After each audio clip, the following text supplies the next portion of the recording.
Hey, what's going on, everybody? Hey, thanks for joining me in another episode of The Tie Is Off.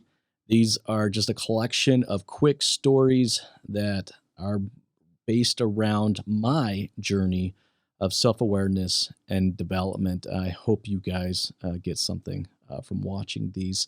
And it's fun doing them. It's fun for me, and I hope it's fun for you as well.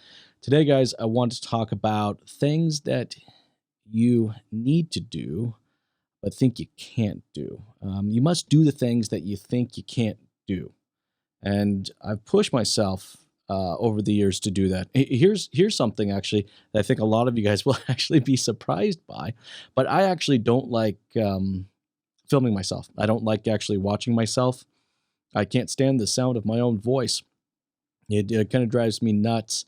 And originally, the idea of me, turning on a camera and hitting the red button absolutely just terrified me. But I knew that if I was going to grow my business and develop my brand, that it was something that I had to do.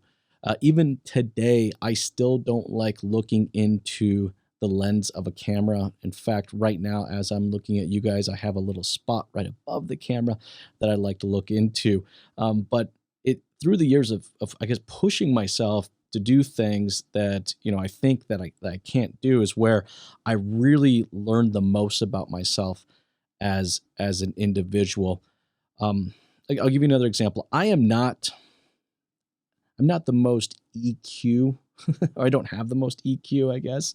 I really kind of struggle, I think, working with employees and even friends and family, and trying to understand them at an emotional level. It's always been something that I've been super difficult with. So I've actually kind of, it's not something that I particularly want to do.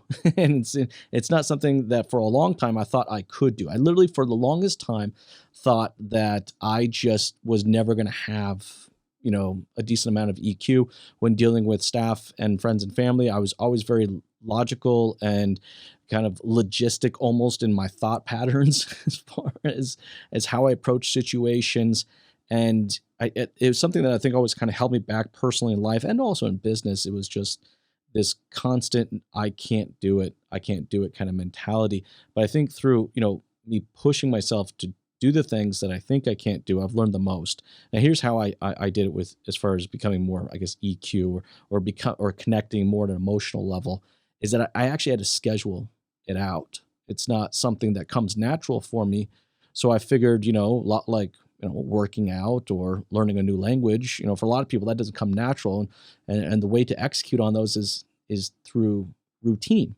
So I was like, okay, well, that's cool. I can routine my way to EQ, and I figured that's the way I was going to do it, and I did. I would schedule time with staff and employees that weren't about task driven information. It was more like I was going to sit down with them, and I usually hacked it at lunch, especially with employees and staff. At lunch, I would schedule a lunch every month with each employee that I have. And of course, that's become more difficult as we as we grow, but I'm still trying to do it even today, where I'll connect with them on a phone, or I'll connect with them over lunch. But I thought lunch was the best way to do it, because then there was no work. It was just only just a plate of food, and just gave me the opportunity to connect with this person at an emotional level and really try to understand them. Ironically, what ended up happening is I actually learned more about how I could potentially manage the person, and even get more, I guess, efforts out of them by understanding them emotionally. At home, this was a tough thing. Actually, with business, it was actually relatively easy. I'll be honest; it was easier for me to do it at work than it was for me to do it at home. And I think the reason for that is because I saw the ROI. I saw that as I connected with people at work at an emotional level, all right, I saw the level of, I guess, execution or the workload actually go up. Like, oh wow, there's the return on my investment for becoming more EQ, or developing more EQ with my staff. Now, when I came at home, I struggled with it because I couldn't quite see the ROI with it. But what I did is I did the same thing. I went back to a routine, and it's I have three kids. A lot of you may or may not know that I have a 5-year old, a 6-year old, and a 9-year old, and as they get older, it becomes harder and harder to connect with them.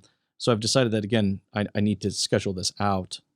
These devices are great. You probably have heard me talk about this in the past, is, I'm able to schedule my kid time on my phone, which is awesome because I can also set the phone to do not disturb so I don't get receive phone calls, I don't receive notifications. But I've forced myself to spend time with each kid and understand their emotional needs. And the funny thing is that I've figured out what the ROI is. I don't yell as often. We don't fight as often. And I'm not great at this. I'm really not, but I'm getting better at it. And I guess, guys, what I'm saying, and I know I'm rambling here a little bit, but there's a lot of value of, doing the things that you think you can't do. And I think every time I've pushed myself to do that thing that I didn't think I can do, I've always been so pleasantly surprised by what the outcome is. Now it's hard to continue to push that. So I find that when you do that, you need to take a moment to enjoy that win and to really kind of give yourself a pat on the back because then that will encourage you to do the next thing that you think you can't do. Hey guys, I'd love to hear your guys' thoughts and opinions of how you maybe hacked it or push yourself to execute things that you didn't think you could do. Leave me a comment down below. I thoroughly enjoy reading those. And thank you so much for your time. And I appreciate you listening or watching to this episode of The Tie Is Off.